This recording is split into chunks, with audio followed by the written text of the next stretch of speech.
So hello everyone, good morning. कैसे हैं आप लोग? आप सभी लोग जानते हैं हम लोग डेली एक मैथ का मॉक टेस्ट करते हैं और ये मैथ का मॉक टेस्ट आपके आने वाले एसएससी की जितने भी एग्जाम्स है, प्री और मेंस, दोनों के लिए मॉक टेस्ट आपके लिए हेल्पफुल है। ठीक है, अगर आप रेगुलर क्लासेज देख रहे हैं तो आप लोगों को क्लास का थोड़ा पता चल गया होगा कि हम लोग कैसे मॉक टेस्ट करते हैं। प्री और मेंस दोनों को हम लोग टारगेट लेके चल रहे हैं। ठीक है, हम लोग यही नहीं कि हम लोग प्री पे टारगेट कर रहे हैं, प्री और मेंस दोनों के लिए, क्योंकि मैं क्वेश्चंस है वो बहुत अच्छे डालता हूँ, ध्यान रखना। और आज का मॉक टेस्ट भी बहुत ही बढ़िया है। ठीक है, आइए शुरू करते हैं बिना कोई टाइम वेस्ट किए। पहला क्वेश्चन आप लोगों के सामने है। मैं चाहता हूं कि आप लोग खुद से ट्राई करने की कोशिश करें और कम से कम आंसर तो दे ही सकते हो। ठीक है, समझते हैं। देखिएगा, ए इक्वल में आपको ये दे रखा है और आपसे पूछा गया है ये सब। ओके, सो ये आप लोगों से पूछा गया है। सो आप मुझे एक बात बताइए, यहां पर क्योंकि हमें भी जो वैल्यू चाहिए वो a-1 की चाहिए। ठीक है, तो a-1 के लिए मैं क्या करता हूं, यहां से a-1 और इसके इक्वल क्या लिख सकता हूं मैं? सो आप कहेंगे 5 की पावर 1/3 हो जाएगा और प्लस के 7 की पावर 1/3 हो जाएगा। कोई दिक्कत है? आप कहेंगे नहीं है। ठीक है, अब हमें क्या करना है, इसका क्यूब करना है। सो दोनों साइड क्यूब कर देते हैं। दोनों साइड हम लोग क्या कर देंगे, क्यूब कर देंगे। तो ये a-1 का होल क्यूब बराबर ए क्यूब यानी कि 5 प्लस बी क्यूब यानी 7, A cube plus B cube plus 3ab, 3 into A की वैल्यू कितनी है 5 1/3 है और बी की वैल्यू कितनी है 7 1/3 है। ठीक है, इसको पावर को थोड़ा सही लिखेंगे हम लोग, नहीं ये ऐसे ही मिल जाएगा। ये तो हो जाएगा इसका 1/, और ये हो जाएगा 7 का 1/3। ठीक है, A cube plus B cube plus 3ab और a-b, और a-b को क्या लिख सकता हूं मैं, a-1। यहां तक कोई डाउट है?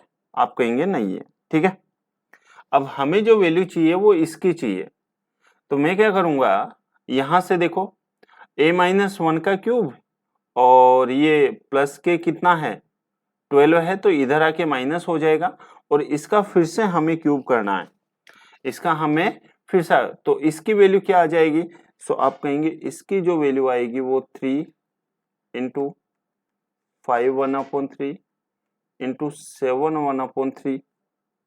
ठीक है, और a-1 तो चल ही रहा है और ये इसका क्या है, क्यूब है, और अपॉन में है a-1 का होल क्यूब। Got it? ठीक है, अब अगर आप ध्यान से देखेंगे यहां से, ठीक है, तो अगर मैं a का क्यूब करता हूं तो 3 का क्यूब कितना हो जाएगा? आप कहेंगे 27। ठीक है, बी का क्यूब यानी कि 5 की पावर 1/3 है, इंटू 3 से मल्टीप्लाई होगा यानी कि 5 बचेगा, और यहां से कितना बचेगा 7।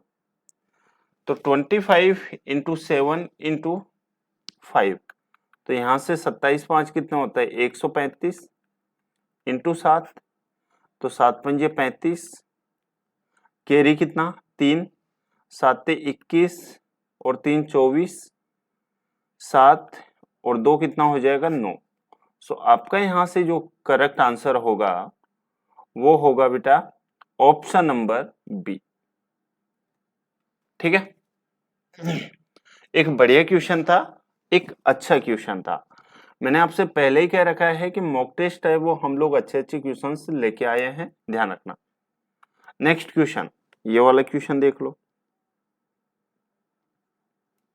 क्वेश्चन है कि सारा किसी कार्य को 72 डेज में और उसी कार्य को ज्योति 18 दिनों में पूरा कर सकती है। मानसी सारा से इतने % अधिक इफिशियंट है, तीनों ने कार्य एक साथ प्रारंभ किया। कार्य पूरा होने से 8 दिन पहले ज्योति और 17 दिन पहले मानसी ने कार्य छोड़ दिया, जबकि सारा अंत कार्य करते रही। तो ज्योति ने कुल कितने दिन कार्य किया? ठीक है, अब मुझे एक बात बताओ, सारा कितने दिन में उस कार्य को कर सकती है? तो आप कहेंगे सारा जो है वो 72 डेज में उस कार्य को कर सकती है। ठीक है, उसी कार्य को ज्योति जो है वो कितने दिन में? तो आप कहेंगे ज्योति जो है वो कर रही है 18 दिन में। ठीक है, अभी कह रहा है कि मानसी सारा से अधिक है। ये मानसी और ये सारा किससे अधिक है? सारा से अधिक है। 33 1/3% कितना होता है? 1/3। ठीक है, सो यदि ये 3 है तो ये कितना हो जाएगा? 4। अब सभी लोग जानते हैं कि यदि इफिशियंसी का रेशियो 4:3 है तो टाइम का रेशियो कितना हो जाएगा? 3:4। ठीक है, और आपसे कह रहा है यहां पर मुझे एक बात बताइए, सारा, ज्योति, क्या हम लोग यहां से मानसी का टाइम निकाल सकते हैं? बिल्कुल।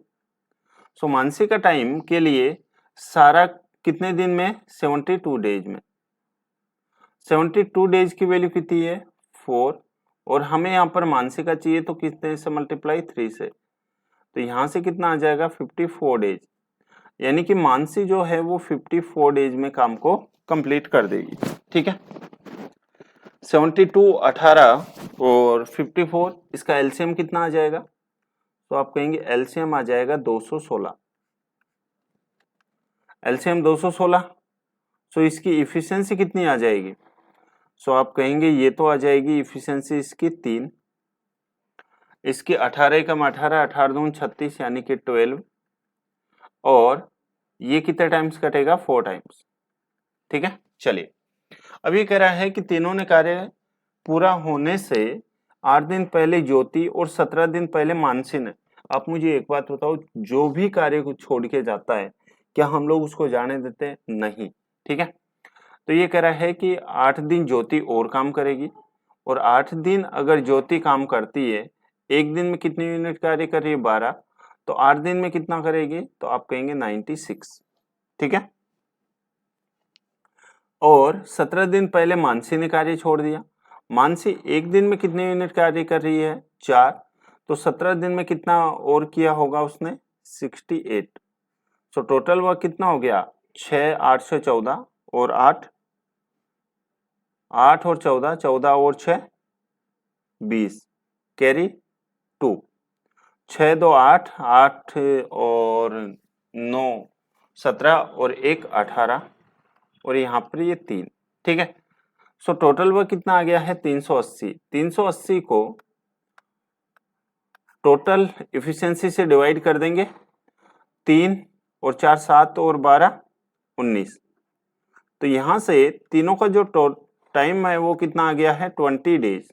लेकिन ये क्या कह रहा है, ज्योति ने कुल कितने दिन कार्य किया? तो ज्योति जो है वैसे तो 20 दिन, लेकिन ज्योति है वो क्या किया उसने? 8 दिन पहले ही चलेगी। तो 8 दिन अगर पहले जा रही है तो क्या उसने 12 दिन ही काम किया होगा क्या? आप मुझे बताने की, समझाने की कोशिश करो अगर आप लोग समझ पा रहे हैं तो। ठीक है, नेक्स्ट क्वेश्चन देख लो। एक ये भी आसान क्वेश्चन है अलजेब्रा का, बस आप लोगों को कंसेप्ट है वो पता होना चाहिए। अगर कंसेप्ट क्लियर है क्वेश्चन कर पाएंगे, कंसेप्ट क्लियर नहीं है प्रॉब्लम आएगी। ये कह रहा है कि इसका a cube minus b cube, a minus b, और इस तरह से आपको दे रखा है। तो मुझे एक बात बताइए, क्या सबसे पहले हम लोग a cube minus b cube कर ले? तो आप कहेंगे बिल्कुल ठीक है। और a cube minus b cube क्या होता है? a minus b. तो यहां से आ जाएगा 2a प्लस के बी माइनस के a माइनस के 2b, ये तो समझ में आ रहा है ना हम लोग कैसे लिख रहे हैं, ठीक है। अब अंदर क्या बचेगा, अंदर फिर से हम स्क्वायर कर रहे हैं इसका, ठीक है, यानी कि ए स्क्वायर तो 2a प्लस बी का होल स्क्वायर, तो 2a प्लस बी का होल स्क्वायर क्या हो जाएगा, ए स्क्वायर यानी कि 4a स्क्वायर प्लस में बी स्क्वायर और प्लस के 4ab, ठीक है, ये तो ए स्क्वायर, फिर प्लस में बी स्क्वायर और b की वैल्यू क्या है a प्लस 2b, तो यहां से ए स्क्वायर प्लस में बी स्क्वायर यानी 4b स्क्वायर प्लस 2ab यानी कि कितना हो जाएगा 4ab, ठीक है, A square plus B square plus के ए बी, और ए बी यहां से क्या हो जाएगा, इस दोनों को हम लोग मल्टीप्लाई करेंगे 2a प्लस बी और a प्लस 2b, तो यहां से ये आ जाएगा 2a square plus 2b whole square और प्लस के 4ab और ab कितना हो जाएगा 5ab, ठीक है। चलिए, तो यहां से यदि हम लोग सोल्व करते हैं तो ये तो क्या है a माइनस बी इक्वल में, देखो यहां से ध्यान से देखना आप लोग, ये 4a स्क्वायर है, ये a स्क्वायर है, तो 4 और एक 5 और 5 और 2 कितना हो जाएगा 7a स्क्वायर प्लस में यहां से यदि हम लोग देखेंगे तो b स्क्वायर यानी कि एक और 4 5 5 और यहां से 2 कितना हो जाएगा 7, तो ये हो जाएगा 7b स्क्वायर प्लस के ए बी कितना हो जाएगा 4ab 4ab 4 और 4 8 और 8 और 5 कितना हो जाएगा यहां से 13, ठीक है। अब यदि आप लोग यहां से देख पा रहे हैं तो a की वैल्यू तो यहां से x की वैल्यू तो क्या है यहां से ये, यानी कि x की वैल्यू आ गई हमारे पास में 7 और y की वैल्यू कितनी आ गई है, तो y की वैल्यू आ गई है 13, बस आपसे यही पूछा गया है, यानी कि 14 माइनस के 13, सो आंसर विल बी कौन सा हो जाएगा, बी आपका राइट आंसर होगा, ठीक है। नेक्स्ट क्वेश्चन देख लो, मैंने बताया ना आज क्वेश्चन जो है वो अच्छे ही अच्छे हैं। ये कह रहा है कि एक विक्रेता अपना विक्रय मूल्य क्रय मूल्य से 33% अधिक अंकित करता है, ठीक है। यदि कॉस्ट प्राइस 100 रुपए है तो ये हो जाएगा 133, ठीक है। यदि क्रय मूल्य 12% बढ़ जाता है, पहले क्रय मूल्य कितना था 100, अब 12% बढ़ गया, यानी कि अब जो क्रय मूल्य है वो कितना हो गया है 112, और विक्रय मूल्य 10% बढ़ जाता है। तो मुझे एक बात बताइए सभी स्टूडेंट्स, 133 का 10% कितना हो जाएगा, तो आप कहेंगे 13.3, तो ये 0.3 6 4 और 1 146.3, तो नया लाभ प्रतिशत और मूल लाभ प्रतिशत से कितने प्रतिशत कम होगा। तो मुझे एक बात बताइए, यहां से कितना प्रॉफिट हो रहा है, तो आप कहेंगे 34.30, 34.30 किससे हो रहा है 112 से, और मल्टीप्लाई कर देंगे 100, तो 100 जब करेंगे तो ये डबल जी यहां से ये पॉइंट हट जाएगा, ठीक है। तो यहां से कितना आएगा, तो आप कहेंगे यहां से आ जाएगा 30.6, ठीक है, 30.6 आ गया। 30.6, अब ये कह रहा है कि नया लाभ प्रतिशत मूल लाभ प्रतिशत से, मूल लाभ प्रतिशत कितना था, तो मूल लाभ प्रतिशत था 33, तो 33 से 30.6, तो 30.6 इसका मतलब कितना है, क्या 2.375 ही होगा क्या, आप कहेंगे बिल्कुल ठीक है यही होगा, ठीक है। नेक्स्ट क्वेश्चन की ओर हम लोग चलते हैं, ये वाला क्वेश्चन चले करने की कोशिश करो और आंसर दो।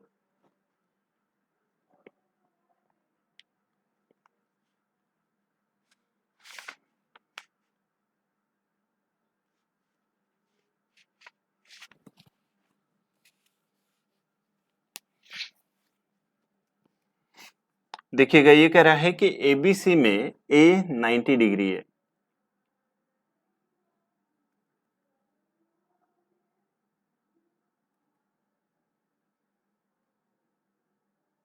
चलिए ये कितना है 90 डिग्री है, ओके कोई प्रॉब्लम है नहीं। एबीसी में ए 90 डिग्री है, एडी ए का समद्विभाजक है, यानी कि ये आ जाएगा ए, ये बी और ये सी, ठीक है। एडी ए का समद्विभाजक है, ए का समद्विभाजक है और यहां पर हो जाएगा डी, कोई दिक्कत आप कहेंगे नहीं है, ओके। बस जैसे क्वेश्चन कह रहा है वैसे कर रहे हैं हम लोग। बीसी को डी पर मिलता है, DE perpendicular AC, DE perpendicular AC यानी कि इस तरह से डी और ये हो जाएगा ई, ओके। अगर परपेंडिकुलर है तो ये भी 90 डिग्री, ठीक है। आप मुझे एक बात बताइए, ओके आगे बढ़ रहे हैं। यदि ए बी 10 है, यानी कि ये वाली जो लेंथ है वो कितनी है 10 है, और ए सी कितना है 15 है, यानी कि ये वाली जो लेंथ है वो कितनी है 15 है। तो आपसे पूछा गया सी डी और डी की लंबाई बताइए, ठीक है। अब हम क्या करते हैं यहां से, क्या आप लोगों को याद है क्या एंगल बाइसेक्टर वाली थ्योरम, कि एंगल बाइसेक्टर सामने वाली साइड को उसी रेशियो में डिवाइड करता है जिस रेशियो में एंगल बनाने वाली साइड हो। मुझे एक बात बताइए, यदि 10 से ये 15 है तो इनके जो रेशियो है वो कितना हो जाएगा, तो आप कहेंगे 3:2, ठीक है। और हमें यहाँ पर डीई पूछा गया है तो इसको मैं थोड़ी देर के लिए एक्स मान लेता हूँ। क्या मान लूंगा यहाँ से एक्स, ठीक है। एक्स मान लिया तो मुझे एक बात बताइए, ये दोनों जो ट्रायंगल है, छोटा वाला ट्रायंगल और ये बड़ा वाला, ये क्या सिमिलर होगा क्या, आप कहेंगे बिल्कुल ठीक है। तो बस यहाँ से प्रॉपर्टी लगा लेते हैं। सिमिलर ट्रायंगल, स्मॉल ट्रायंगल की जो साइड है वो क्या है एक्स है, बड़े वाले की 10 है, इक्वल में स्मॉल की साइड 3 है 3, और बड़े वाले की कितनी है 5 है। तो यहां से 30 में 5 से भाग देंगे तो x की वैल्यू कितनी आ गई है 6, x की वैल्यू यहां से कितनी आ गई है 6 आ गई है, यानी x की वैल्यू यदि यहां से 6 आ गई है, ठीक है। तो आप मुझे एक बात बताने की समझाने की कोशिश ये करो, वापस हमें किसकी लेंथ चाहिए CD की, CD और DE, ठीक है। अब हमें जो लेंथ चाहिए वो CE की चाहिए, तो CE के लिए हम क्या करते हैं, इसको y मान लेते हैं। क्या मान लेंगे बेटा y, तो फिर से वही y अपॉन में 15, और यहां से साइड कौन से हो जाएगी 3 और ये हो जाएगा 5, तो यहां से y की जो वैल्यू है वो तो कितनी आ जाएगी 9। अब y की वैल्यू यहां से कितनी आ गई है 9। अब मुझे एक बात बताने की कोशिश करो, CD और DE की लंबाई पूछी गई है। CD तो ये 6 है, ये 90 डिग्री है, सबसे पहले तो ये दिख रहा है, तो ये 6 का स्क्वायर प्लस 9 का स्क्वायर, ठीक है। तो 6 का स्क्वायर प्लस 9 का स्क्वायर, 9 का स्क्वायर 81 है और ये 36, यानी कि कितना हो जाएगा रूट में 117, ठीक है। और 117 को क्या लिख सकते हो आप लोग 9 इंटू हम लोग लिख सकते हैं 13, तो यहां से कितना आ जाएगा 3√13 और 1/6 तो है ही, ठीक है। सो आंसर कौन सा आ जाएगा आप लोगों का, ए आपका राइट आंसर होगा। देखिएगा मैंने आप लोगों से पहले ही कह रखा है कि क्वेश्चन हम लोग अच्छे ले रहे हैं, दिमाग खुलने वाले ले रहे हैं, ये बात ध्यान रखना, ठीक है। नेक्स्ट क्वेश्चन बताओ, इससे आसान कोई क्वेश्चन हो सकता है क्या, ट्रिग्नोमेट्री का है, लेकिन अगर कंसेप्ट क्लियर है देन कर पाएंगे, कंसेप्ट क्लियर नहीं है नहीं कर पाएंगे। ये कह रहा है कि sine theta plus cos theta की वैल्यू ये है, sign cube theta plus cos cube theta equal में b आपसे पूछा गया है। सबसे पहले अगर क्यूब चाहिए तो हम क्या करेंगे, sine theta plus cos theta का क्यूब कर देते हैं। तो यहां से ए क्यूब यानी कि sine cube theta, A cube plus B cube cos cube theta, A cube plus B cube plus के 3 A B sine theta cos theta और ए प्लस बी यानी कि साइन थीटा प्लस के कोस थीटा, और इसके equal में कितना आ जाएगा, ए। ठीक है, और इसका भी हम लोगों ने क्यूब कर दिया ना, तो ये इसके बराबर आ जाएगा ए क्यूब। ठीक है, आगे बढ़ते हैं। आप मुझे एक बात बताने की, समझाने की कोशिश ये करो कि sine cube theta plus cos cube theta की वैल्यू तो क्या यहां से बी दे रखी है क्या? आप कहेंगे बिल्कुल ठीक है, तो यहां से हम लोग रख देंगे बी, प्लस में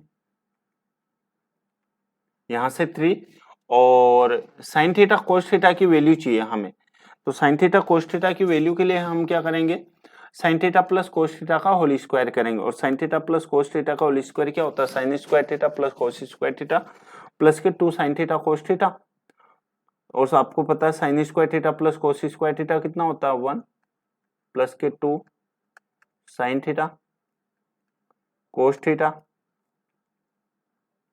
और ये किसके, ए का होल स्क्वायर। ठीक है, तो यहां से 3, और साइन थीटा कोस थीटा की वैल्यू मैं क्या लिख सकता हूं, बताओ देख के। तो आप कहेंगे sine theta into cos theta की वैल्यू हम लोग क्या रख देंगे, तो यहां से 3, और sine theta into cos theta की वैल्यू हम लोग रख देंगे यहां से ए स्क्वायर माइनस के 1, और अपॉन में कितना आ जाएगा 2।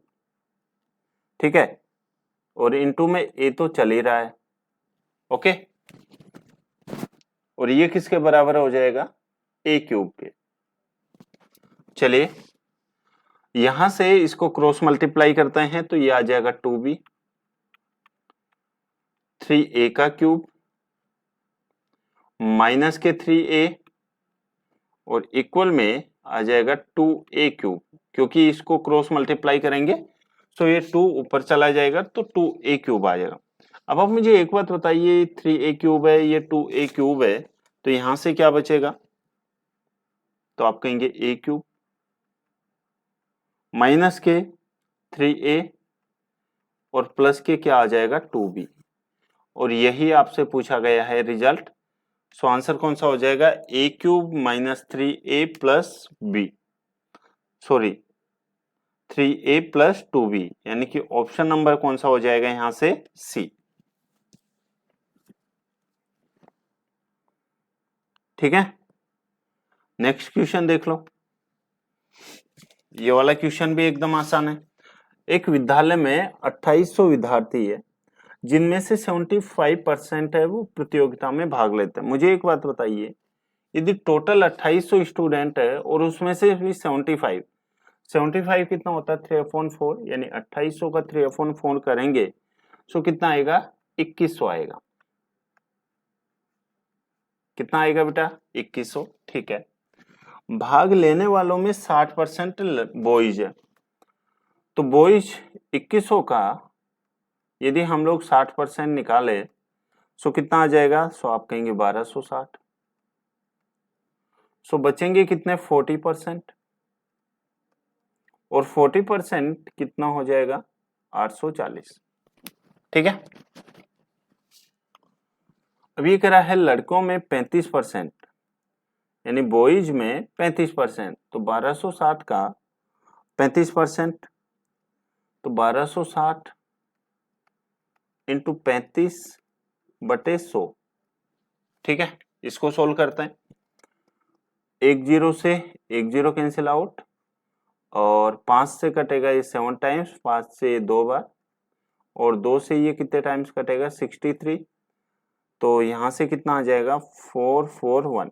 ठीक है, आगे कह रहा है कि लड़कियों में 25%, और 25% कितना होता है, 1/4, तो 840 का 1/4 करेंगे तो कितना आएगा, 210। यानी कि ये तो वो स्टूडेंट है जो भाग लेते हैं। ठीक है, आपको से पूछा गया है भाग नहीं लेने वाले, पार्टिसिपेट नहीं करने वाले। तो ये कितना हो जाएगा बेटा, आप कहेंगे 651, कितने में से, 2800 में से, और परसेंटेज के लिए मल्टीप्लाई किससे कर देंगे, 100 से। तो यहाँ से 00 से 00 कैंसिल आउट, और यहाँ से कितना आएगा, 28 दूनी 56, ठीक है। तो यहाँ से आएगा 23 सही 1/4, और 23 सही 1/4 वो है जो भाग लेते हैं, हमें नहीं लेने वाली चाहिए। तो 100 में से जब हम लोग माइनस करेंगे तो आपका जो राइट आंसर है वो कौन सा हो जाएगा, 76 3/4% आपका राइट आंसर होगा, ठीक है बेटा।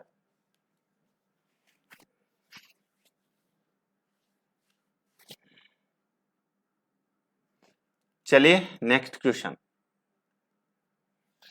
ये वाला क्वेश्चन देख लो।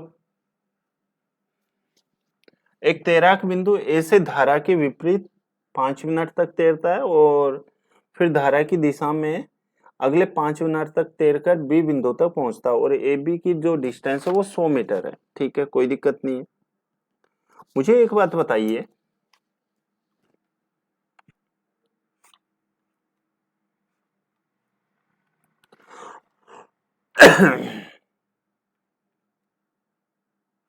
चलिए, ये कह रहा है कि ए से धारा की विपरीत दिशा में, और ए से विपरीत दिशा में क्या डिस्टेंस हम लोग माइनस करते हैं क्या, ठीक है। तो यहां से कितना आ जाएगा 5 और x माइनस वाई, समझ में तो आ रहा है ना हम लोग ये कैसे क्या लिख रहे हैं। और ये कह रहा है फिर धारा की दिशा में अगले 5 मिनट तक, तो धारा की दिशा में यानी कि 5, और ये आ जाएगा x प्लस के वाई, ओके। इन दोनों को यदि हम लोग ऐड कर दे तो ये किसके बराबर है, 100 मीटर के बराबर। तो चलिए करते हैं इसको, 5x प्लस के 5y माइनस के, ये कितना हो जाएगा 5x प्लस के 5y, और इक्वल में कितना हो जाएगा 100। यहां से यदि हम लोग देखें तो 5x से 5x कैंसिल आउट, 5y और ये, तो ये आ जाएगा 10y, इक्वल में 100 है, सो y की वैल्यू कितनी आ जाएगी, 10 मीटर प्रति मिनट। आपसे क्या पूछा गया है, किलोमीटर प्रति घंटे में। तो किलोमीटर प्रति घंटे के लिए मुझे एक बात बताइए, क्या 3/50 से मल्टीप्लाई करना पड़ेगा, आप कहेंगे बिल्कुल ठीक है।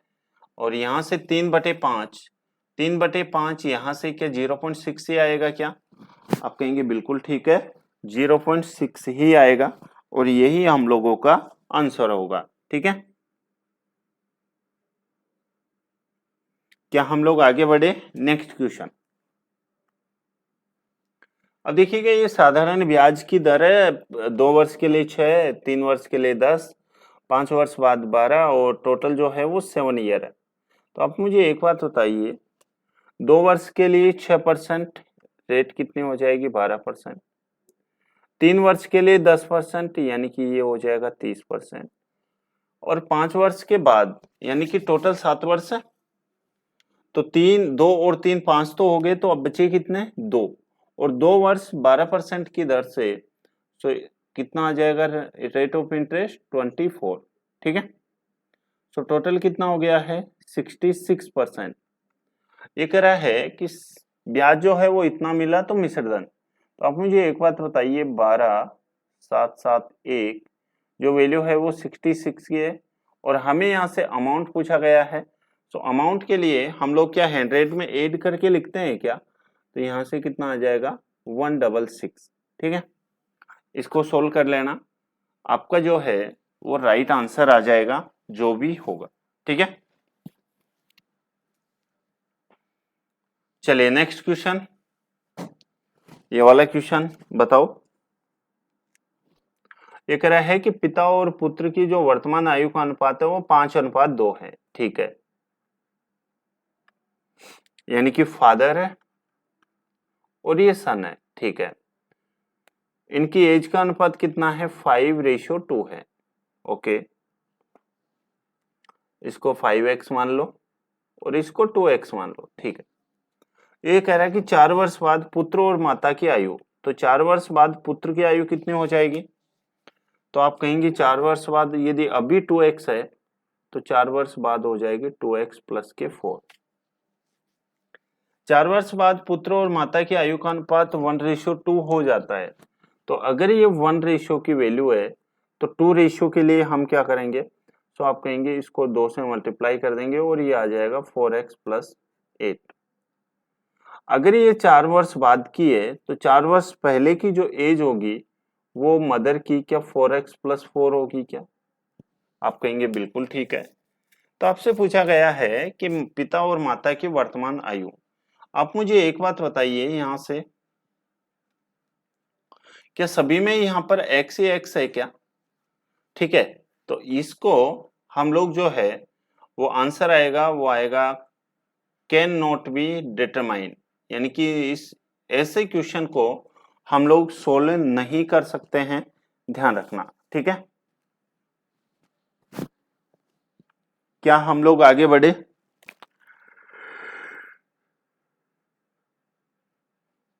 नेक्स्ट क्वेश्चन,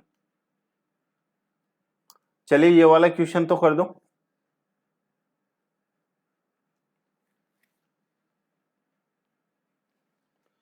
ये कह रहा है कि श्रीमान ए 28,000 रुपए का निवेश करके व्यवसाय प्रारंभ करता है। 5 महीने बाद श्रीमान बी व्यवसाय में शामिल होते हैं और उसके 2 महीने बाद श्रीमान सी भी व्यवसाय में शामिल होते हैं। 1 वर्ष बाद उनके प्रॉफिट का रेशियो ये है, तो इनके निवेश इन्वेस्टमेंट का रेशियो वो इन्वेस्टमेंट आपसे पूछा गया। ठीक है, कोई दिक्कत नहीं। यहाँ पर एक है ए, एक है यहाँ पर बी और एक है यहाँ पर सी। ठीक है,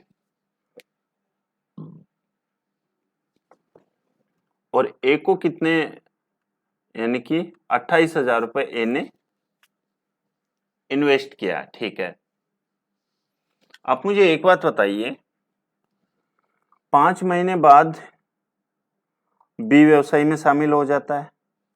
अगर 5 महीने बाद हो रहा है तो क्या बी 7 महीने तक का व्यवसाय में रहा होगा क्या? आप कहेंगे बिल्कुल ठीक है। और उसके 2 महीने बाद सी, तो 2 महीने बाद यानी कि 5 और 2 7, तो अब बचे कितने? 5 महीने।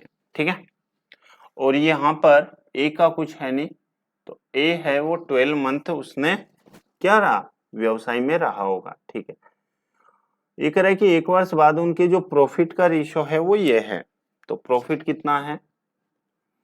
ये तो यहां से टाइम है, तो प्रॉफिट का रेशियो कितना है? तो आप कहेंगे प्रॉफिट का जो रेशियो है वो है 4:2:3। अब आप मुझे एक बात बताइए, आपको टाइम दे रखा है, प्रॉफिट दे रखा है, तो क्या आप लोग इन्वेस्टमेंट का रेशियो निकाल सकते हो क्या? आप कहेंगे बिल्कुल ठीक है। और इन्वेस्टमेंट क्या होता है? प्रॉफिट को टाइम से डिवाइड करने पर। तो यहां से तो कितना आ जाएगा? 4/12। यहां से कितना आ जाएगा? 2/7। और यहां से कितना आ जाएगा? 3/5।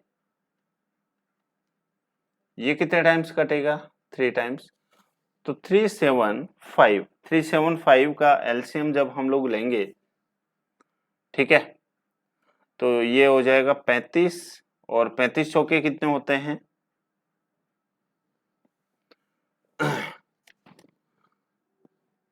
यहां से ए की वैल्यू आ जाएगी 35, बी की वैल्यू कितनी आ जाएगी? 15 दूना 30, और यहां से सी की जो वैल्यू आएगी वो कितनी आ जाएगी? तो आप कहेंगे 21 से कितना होते हैं? 63। अब ये आपको दिया गया ए की वैल्यू देके बी की वैल्यू पूछेगा, बी की वैल्यू देके सी की वैल्यू कुछ भी पूछ सकता है। तो ये जो 28,000 है, ये यहाँ पर किसकी वैल्यू है? 35 की है क्या? और हमें यहाँ पर किसकी वैल्यू चाहिए?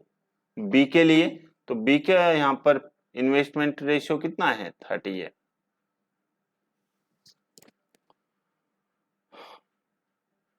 ठीक है, चलिए इसको सोल्व कर लेते हैं।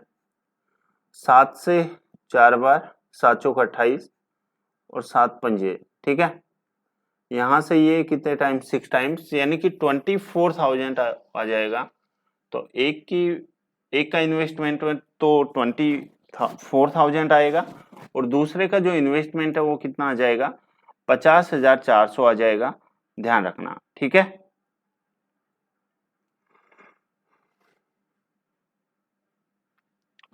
बताओ इससे आसान कोई क्वेश्चन हो सकता है क्या? जब कभी भी अंडर रूट में, ध्यान रखना, जब कभी भी वैल्यू अंडर रूट में हो और उनका सम है वो यदि सेम हो, जैसे ये कितना हो जाएगा, 7 और 3 10, ठीक है, और इधर से क्या हो जाएगा, 5 और 5 10, ठीक है। तो उस कंडीशन में मल्टीप्लाई करके जो बड़ा रहता है वो नंबर बड़ा ही रहता है। तो यहां से अगर हम लोग इसको मल्टीप्लाई करते हैं तो ये तो 21 आएगा और ये आएगा 25। बताओ 21 बड़ा है क्या 25 से? नहीं, तो ये नहीं होगा। ये कितना हो जाएगा 25 और ये हो जाएगा 16। क्या 25 बड़ा है? बिल्कुल है। ये कितना हो जाएगा 25 और ये कितना हो जाएगा 21। क्या 25 बड़ा है? बिल्कुल। तो यहां से सेकंड और थर्ड आपका राइट आंसर होगा। उम्मीद आप सभी सही ढंग से अच्छे से समझ पाए होंगे।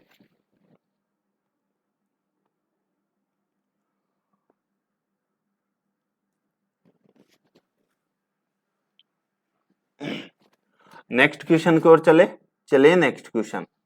रोहित किसी वस्तु का अंकित मूल्य उसके क्रय मूल्य से 35% अधिक रखता है। ठीक है, एक होता है कॉस्ट प्राइस, एक होता है मार्क प्राइस, और मार्क प्राइस पे जो डिस्काउंट दिया जाता है वो होता है सेलिंग प्राइस। ठीक है, ये कह रहा है कि अंकित मूल्य उसके क्रय मूल्य से 35% अधिक। यदि क्रय मूल्य यहाँ पर 100 रुपए है तो मार्क प्राइस कितना हो जाएगा, यानी कि अंकित मूल्य हो जाएगा 135। ठीक है, वह अंकित मूल्य पर 10% छूट देता है। तो इसका अगर 10% हम लोग निकाले 135 का, तो 10% कितना हो जाएगा 13.5, और 13.5 हम लोग माइनस करते हैं, ठीक है, 135 में से, तो यहां से आएगा 121.5। ठीक है, और ये कह रहा है तथा अतिरिक्त 120 की नगद छूट देता है। तो यहां से जो सेलिंग प्राइस है वो कितना आ जाएगा, 120 आ जाएगा। ठीक है, अब आगे आपसे कह रहा है यहां पर यदि इसके बाद भी उसे 20% का लाभ होता है। कितने प्रतिशत? 20%। अगर 20% लाभ हो रहा है तो क्या 120 होगा? आप कहेंगे बिल्कुल ठीक है, लेकिन हमारे अकॉर्डिंग कितना है, पहले सेलिंग प्राइस ये था, अब सेलिंग प्राइस ये है। सो यहाँ पर प्रॉफिट कितना हो रहा है 1.5, और हमें क्या पूछा गया, वस्तु का अंकित मूल्य। सो वस्तु के अंकित मूल्य के लिए हम किससे मल्टीप्लाई कर देंगे, 135 से हम लोग मल्टीप्लाई कर देंगे। ठीक है, पॉइंट हटेगा 0, 15 से ये कितने टाइम, 15 9 135, और 12 9 कितना होता है 108, यानी कि 10,800 जो है आपका राइट आंसर आएगा। ठीक है, क्या हम लोग आगे बढ़े? बताओ नेक्स्ट क्वेश्चन, ये वाला क्वेश्चन देख लो। ये तो एकदम ही आसान क्वेश्चन है और हाइट एंड डिस्टेंस का क्वेश्चन है। यदि आपका कंसेप्ट क्लियर है तो आप इसको विद इन सेकेंड में कर पाएंगे, और कंसेप्ट क्लियर नहीं है तो फिर आपको टाइम लग सकता है। ये कह रहा है कि 10 मीटर लंबी सीढ़ी एक ऊर्ध्वाधर ध्वज दंड के शीर्ष से 10 मीटर नीचे स्थित बिंदु तक पहुंचती है। ठीक है,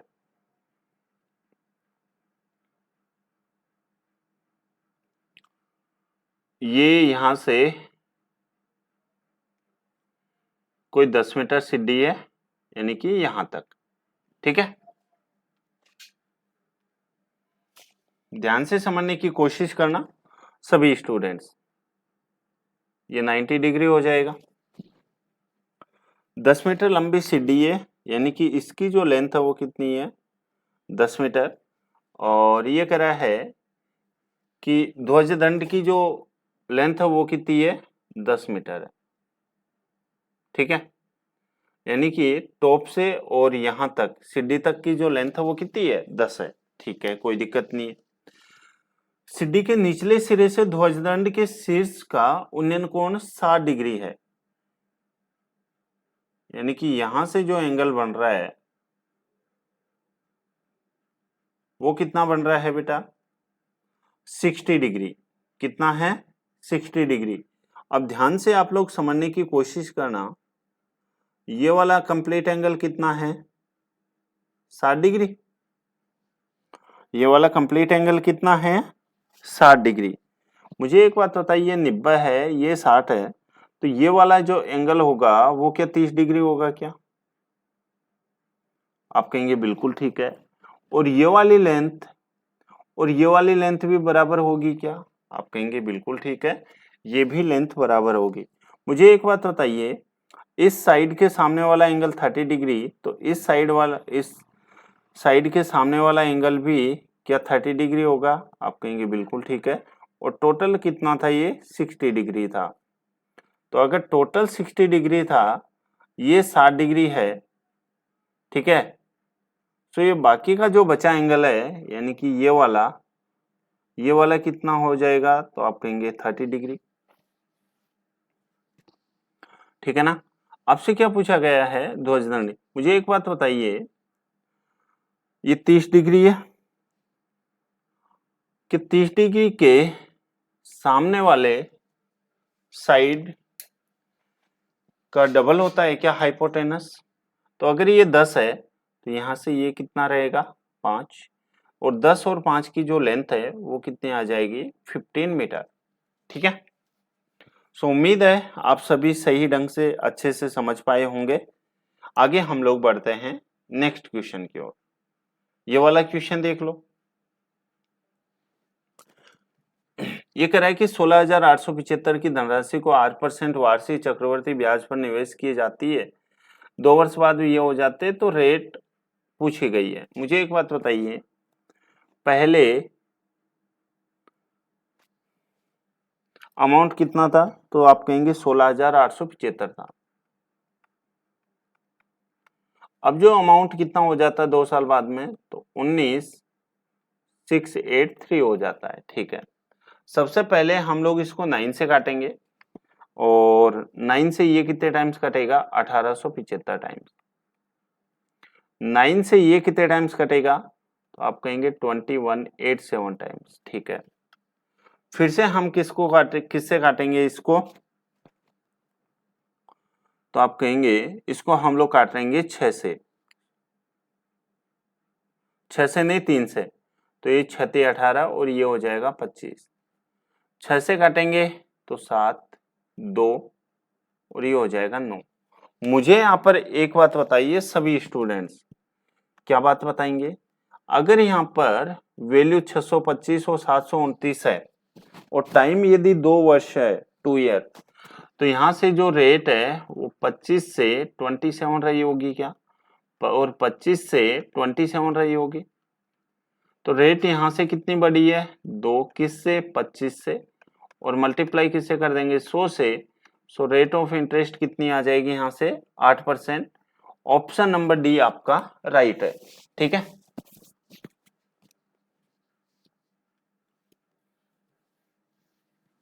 ऑप्शन नंबर डी आपका सही जवाब होगा। चलिए नेक्स्ट क्वेश्चन की ओर हम लोग चलते हैं।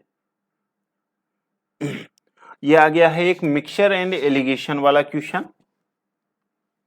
ये कह रहा है कि धातु फर्स्ट और सेकंड में ये है, तो या तो आप लोग जिंक को ले लो या फिर आप लोग पीतल को ले लो। ठीक है, जो भी आप चाहो उससे कर सकते हैं। तो मैं जिंक को ले रहा हूं, यानी कि ये हो जाएगा 4/9। ये कितना हो जाएगा? 8/3। और ये इसको किस में मिलाया जाता है? 9/20 में मिलाया जाता है। ठीक है, बस कुछ नहीं करना। यहां से 9/20 में से 9/20 में से 8/3 माइनस करना है, और इधर से 4/9 से 9/20 माइनस करना है। ठीक है,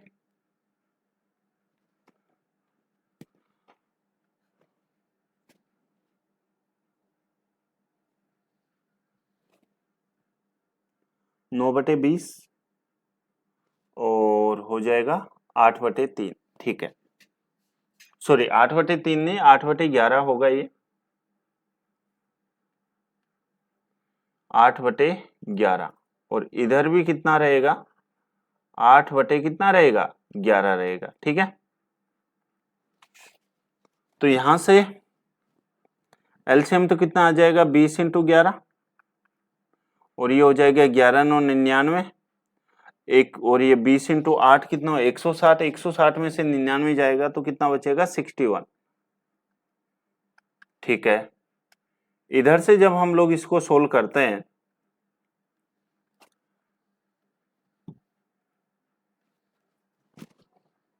तो देखो एलसीएम तो कितना आ जाएगा, तो आप कहेंगे 20x9, और 9×9 = 81, और ये 80, यानी कि ये कितना आ जाएगा, 1 आ जाएगा, ठीक है।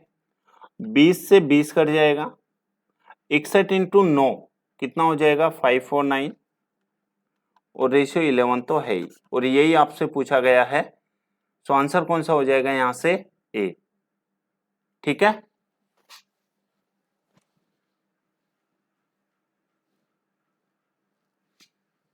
नेक्स्ट क्वेश्चन की ओर चलते हैं हम लोग।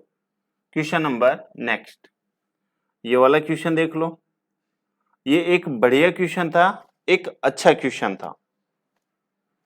ये कह रहा है कि एबी, यहां पर ट्रायंगल एबीसी में एबी पर स्थित पी ऐसा बिंदु है कि पीबी रेशियो एपी यहां पर 3:4 तथा पी क्यू पैरेलल है एसी के, यदि ए आर क्यू एस दोनों पी एस पर परपेंडिकुलर है, देन क्यू एस 9 है, तो ए आर की लेंथ आपसे पूछी गई है। सबसे पहले तो हम लोग एक ट्रायंगल बनाते हैं।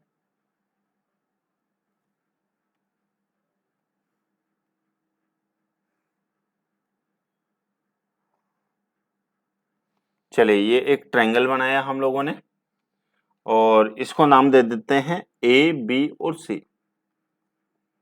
थोड़ा बड़ा बनाते हैं,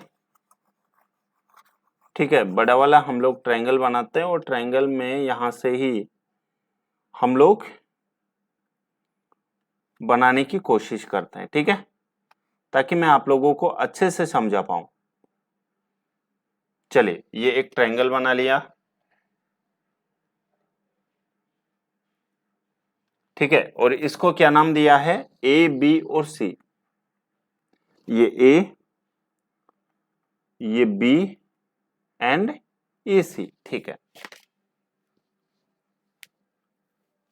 आपसे कह रहा है कि ए बी पर बिंदु P है, ए बी पर यहां पर कोई बिंदु P है, ठीक है।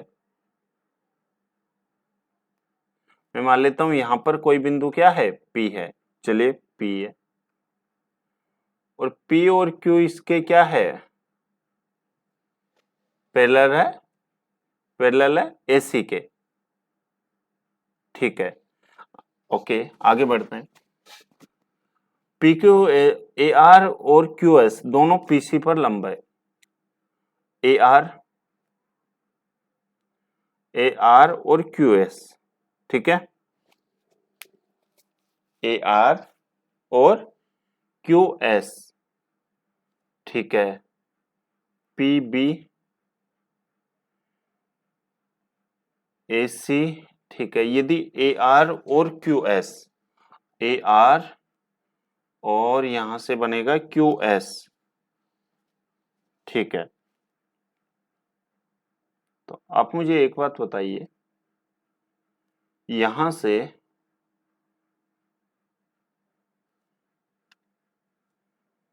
और यहां से बनेगा, ये बनेगा एस, गोट इट, ठीक है। ये क्या बनेगा, एस बनेगा, ठीक है। ए आर और क्यू एस दोनों पीसी पर लंब है, पीसी पर लंब है, तो ये यहां से कुछ इस तरह बनेगा, ठीक है। और ये भी कितना हो जाएगा, 90 डिग्री। अब आप मुझे एक बात बताने की, समझाने की कोशिश ये करना, सभी स्टूडेंट्स ध्यान से समझना भाई। बहुत बढ़िया क्वेश्चन है, एक अच्छा क्वेश्चन है, ठीक है। आपको दिया गया है पीबी की जो लेंथ है वो 3 है और पीए की जो लेंथ है वो आपको 4 दे रखा है, ठीक है। चलिए आप मुझे एक बात बताइए, ठीक है, यदि ये वाली लेंथ 3 है तो ये वाली लेंथ भी क्या 3 होगी क्या? आप कहेंगे बिल्कुल ठीक है। और अगर ये वाली लेंथ 3 है तो टोटल जो लेंथ है वो क्या 7 रही होगी क्या? आप कहेंगे बिल्कुल ठीक है। और ये वाली जो साइड, ये किसके पैरेलल होगी? इसके। क्यों?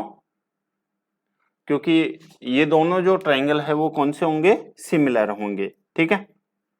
और क्या आप लोगों को याद है क्या कि जब कभी भी अगर जेड बन रहा हो, ठीक है, जेड बन रहा हो तो उस कंडीशन में ऑल्टरनेट एंगल क्या बराबर होते हैं क्या? तो ये वाला एंगल यदि यहां से थीटा है तो ये वाला एंगल भी क्या थीटा होगा क्या? आप कहेंगे बिल्कुल ठीक है, थीटा ही होगा। सो उस कंडीशन में एक तो 90 डिग्री सिमिलर है और एक एंगल सिमिलर है, तो ये दोनों जो ट्रायंगल है वो क्या सिमिलर होंगे क्या? तो सिमिलर होंगे, तो अब हम लोग इसकी प्रॉपर्टी लगा देंगे, ठीक है। क्यूएस कितना दे रखा था? 9 दे रखा था, कोई दिक्कत नहीं थी। और आपसे क्या पूछा गया है यहाँ से? ए आर, यानी कि ये, और इसको हम लोग क्या मानेंगे? एक्स मान लेते हैं। तो ए आर के लिए यहाँ से क्या प्रॉपर्टी लगेगी? ये आ जाएगा छोटा वाले ट्रायंगल की साइड 3, बड़े वाले ट्रायंगल की साइड 7, अपॉन में छोटा वाला ट्रायंगल 9 और बड़े वाला ट्रायंगल x। सो x की जो वैल्यू है वो कितनी आ जाएगी? 21, और यही आप लोगों से पूछा गया था, ठीक है। सो उम्मीद है आप सभी सही ढंग से अच्छे से समझ पाए होंगे। सो 21 सेंटीमीटर आपका राइट आंसर आएगा।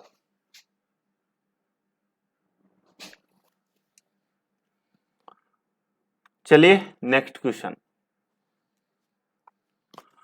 6.3 सेंटीमीटर त्रिज्या वाले ठोस धातु के गोले को पिघलाकर एक शंकु बनाया जाता है, तो शंकु की रेडियस और हाइट का रेशियो पूछा गया। मुझे एक बात बताइए, यहाँ पर गोले का यानी कि स्फीयर का जो वॉल्यूम होगा वो क्या हो जाएगा? 4/3 पाई आर क्यूब। आर की वैल्यू कितनी है? 6.3 इंटू 6.3 इंटू 6.3, ठीक है। और ये किसके बराबर हो जाएगा? तो ये हो जाएगा शंकु के कोण के वॉल्यूम के बराबर, यानी कि 1/3 पाई आर स्क्वायर एच। तो पाई आर स्क्वायर, ठीक है, आर स्क्वायर हमें निकालना है और एच की वैल्यू तो कितनी है? 25.2 है, ठीक है। चलिए यहां से सोल्व करते हैं। देखो 3 से 3 कैंसिल आउट, पाई से पाई कैंसिल आउट, और यहां से 4 से ये कितने टाइम्स कटेगा? 6.3 टाइम्स, 6.3 से 6.3 कैंसिल आउट, तो आर स्क्वायर बराबर 6.3 इंटू 6.3 है। सो आर की जो वैल्यू है वो कितनी आ गई है? 6.3 सेंटीमीटर। आपसे क्या पूछा गया है? इसकी रेडियस यानी कि 6.3 और हाइट कितनी है? 25.2 है, ठीक है। तो ये पॉइंट हटेगा ये यहां से, सो ये 1 और ये हो जाएगा यहाँ से 4, और यही आपसे पूछा गया है। सो आंसर कौन सा हो जाएगा? यहाँ से 1:4 आपका राइट आंसर आएगा, ठीक है।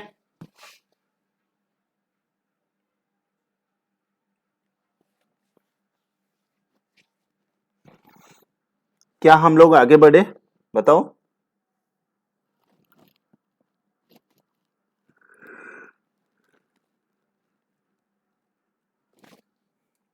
Next question. जब कक्षा ए से 5 विद्यार्थी कक्षा बी में चले जाते हैं, ठीक है, यानी कि x-5 ये बी में चले गए, यानी कि y+5 हो गए।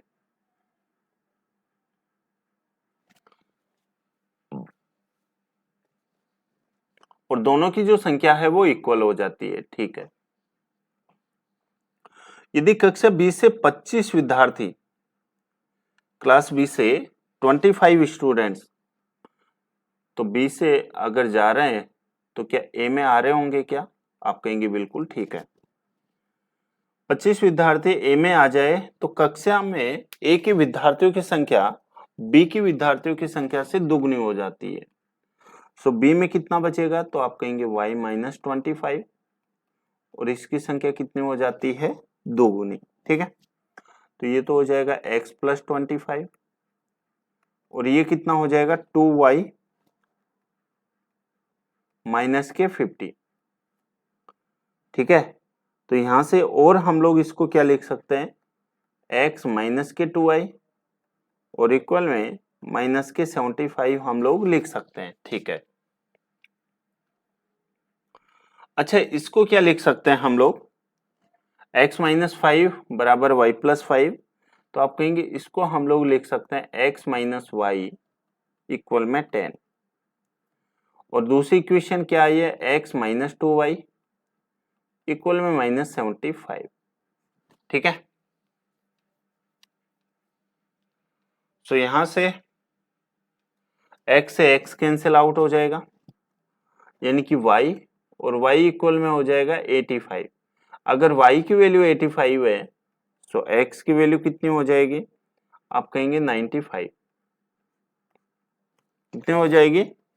95। ठीक है, आपसे क्या पूछा गया है? ए और बी का रेशियो पूछा गया है, तो यानी कि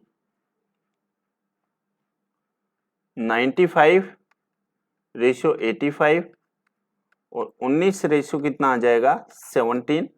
ऑप्शन नंबर आ जाएगा यहां से डी। ठीक है,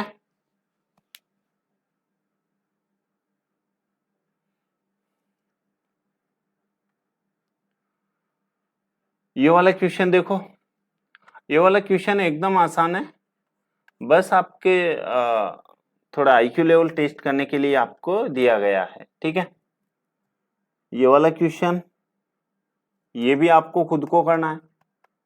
अब देखिएगा 20 क्वेश्चंस तो मैंने लगातार आपको करवा दिए हैं। ठीक है, ये वाला क्वेश्चन बताओ क्या ही करना है इसमें? तो पिरामिड है और पिरामिड का आपको एरिया का पता है ही। एक पिरामिड का आधार 6 सेंटीमीटर भुजा वाले समबाहु त्रिभुज है और पिरामिड की जो तिर्यक ऊंचाई वो ये है, उसके आधार की भुजा का 2/3 है। ठीक है,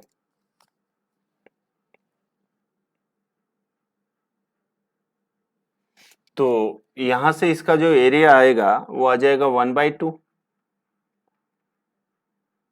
बेस यानी कि 6 इंटू ऊंचाई कितनी है? 6 का 2/3 यानी कि 4 इंटू 3 प्लस में इक्विलेटरल ट्राइंगल है यानी कि रूट में 3/4 और इंटू साइड स्क्वायर, तो यहां से साइड स्क्वायर यानी 6 का स्क्वायर कितना हो जाएगा? 36। ठीक है,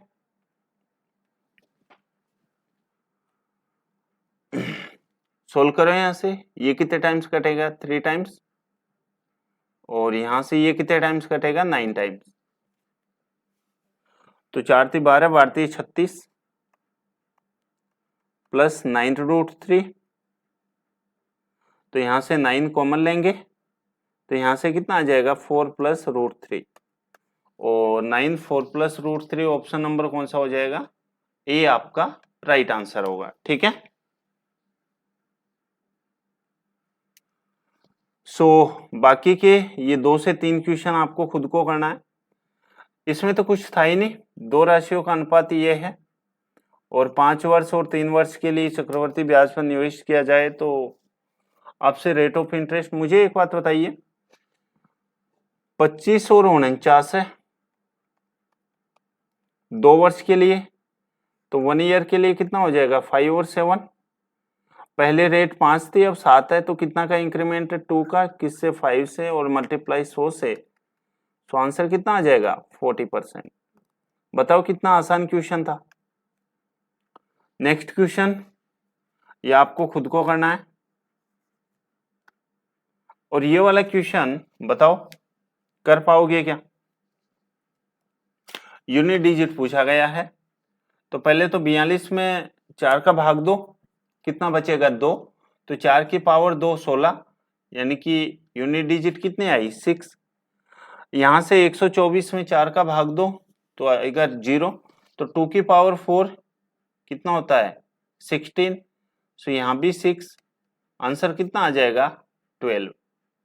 ठीक है, so thank you for watching, मिलते हैं नेक्स्ट वीडियो में, नेक्स्ट क्लास में, तब तक के लिए thank you, bye bye, take care, thank you.